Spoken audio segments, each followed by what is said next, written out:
Hi, how's everybody doing? It's Paul from Magpies 24/7, back again, suffering from the effects of hay fever, but we'll battle on.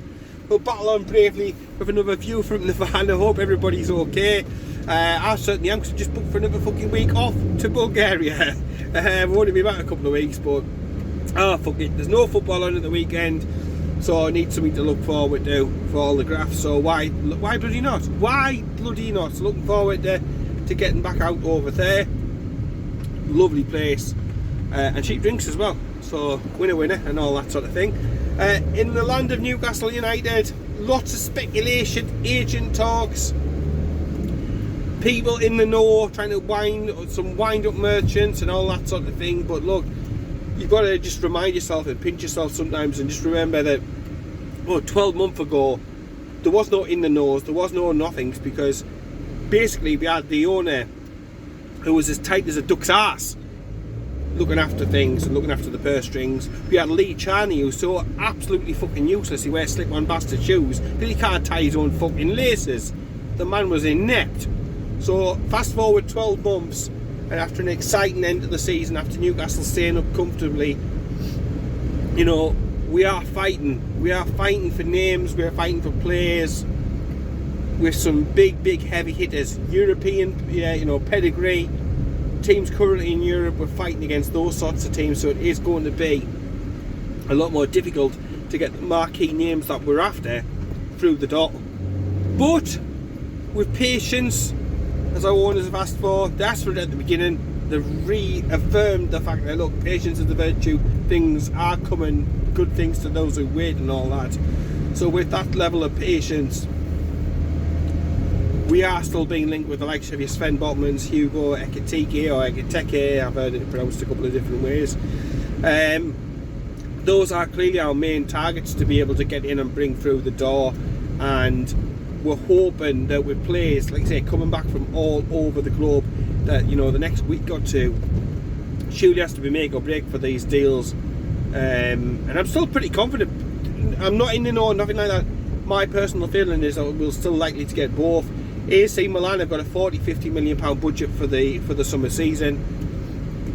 I don't really think they can afford and justify to blow all of that on one player when they need to strengthen in multiple places with multiple different players and stuff. So I just can't see that one happening to AC Milan, as much as the attraction surely is there for a defender to go to AC Milan to be working with Maldini, European competitions and stuff like that.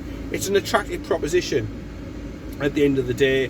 And Hugo Ekitike, I just think with the persistence that we've shown to him, the financial package that we've offered and everything else, I think he will be a Newcastle United player.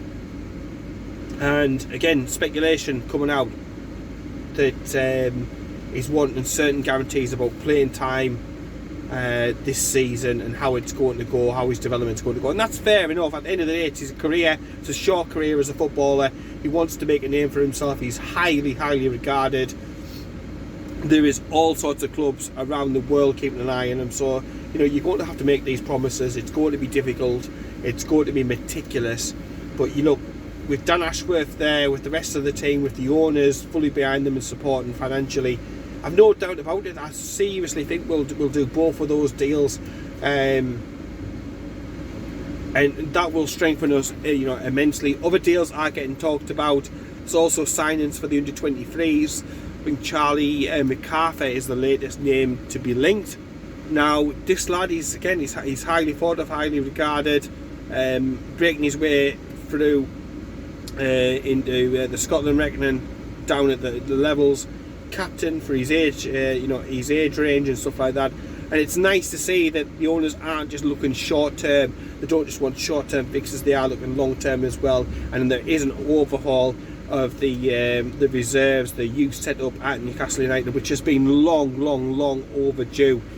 Peter Ramage has been moved out. He's working now along with Shola, doing the loan coordinator's role. So he's working alongside there. There's advertisements going up for new people to bring into the youth setup, and crucially they're trying to bring in good players to spend I think it's a six-figure sum, about £325,000 on Charlie McCarthy.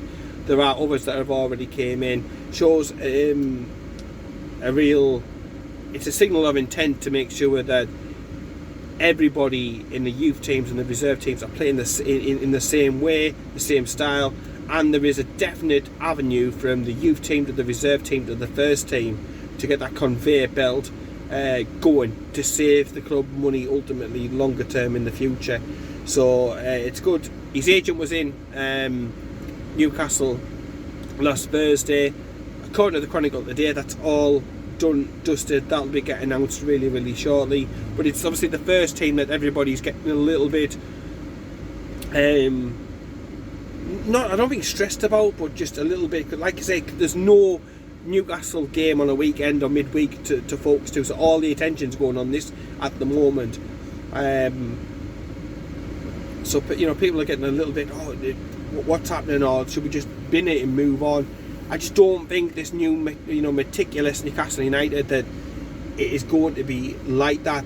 They have scouted these players for ages. They believe they're the right fit, the right personalities, the right skills. They're going to develop in the right way. They're going to integrate in the right way. So they're not going to give up until they get a firm no. And it's only when they get a firm no, personally, I believe that they will then move on to option B or C or whatever on the list and stuff. Until there's a definite no, I don't see them moving on. I really don't.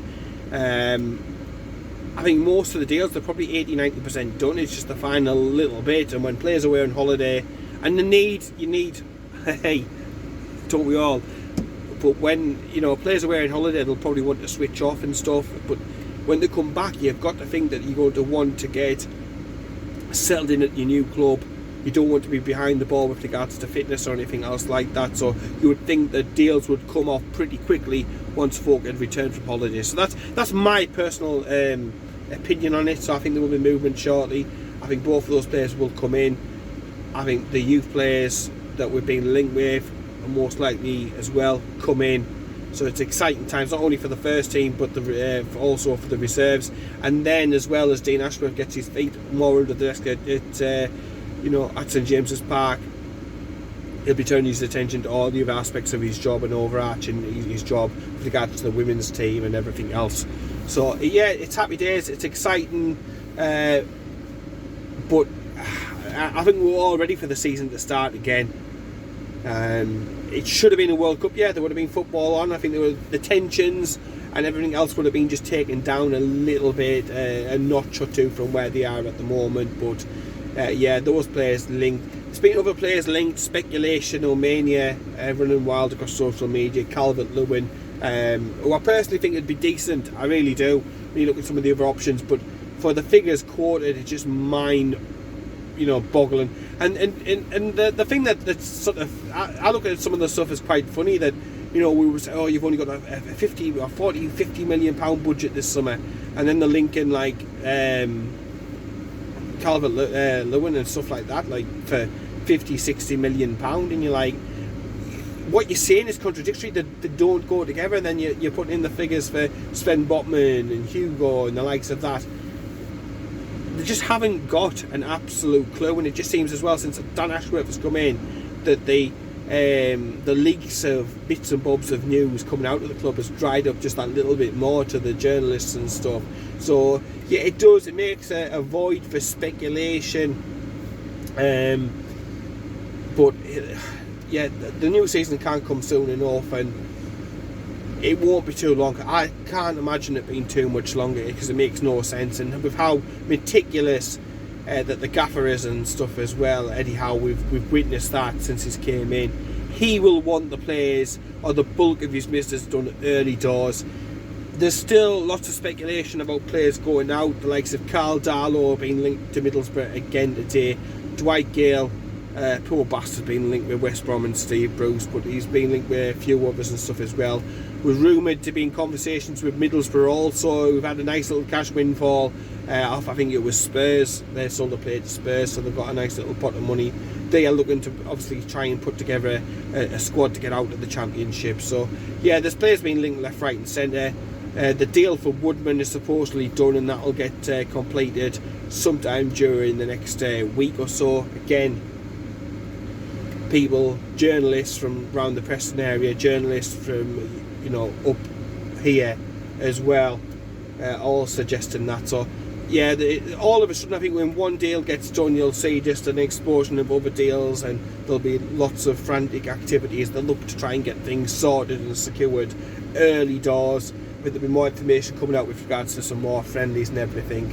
But it's just difficult at this time of year. People away, players away, agents away, agents not wanting to jump too soon in case there's other deals for the for the clients, because it's all about extracting as much money as possible for them, isn't it? Let's face it, absolute leeches in some of them, but it's one of them things, isn't it? And you've got to work with the system that you've got. But very much still looking forward to this Nottingham Forest game. Can't wait for the 7 weeks or whatever it is to pass, so we get through to that game. A game that's not been played in a long time in the Premier League. And a great start for Newcastle. Wanted a home game, got a home game, over the moon about that. And I can't wait to see how this season just develops and unfolds, and how we are able to reshape the squad over the next couple of weeks. So yeah, exciting times. Yes, it's a bit quiet, there's not much coming out from the club officially. No videos, no clips, no action, no training stuff obviously. There's that video that the lads are putting out from all over the world on their social media, and it's nice to see, it's great to see. And speaking of which, Joe Linton got down on one knee. I think the whole of the Tyneside said yes. So yeah, Joe Linton getting engaged, that was great to see, wasn't it, recently?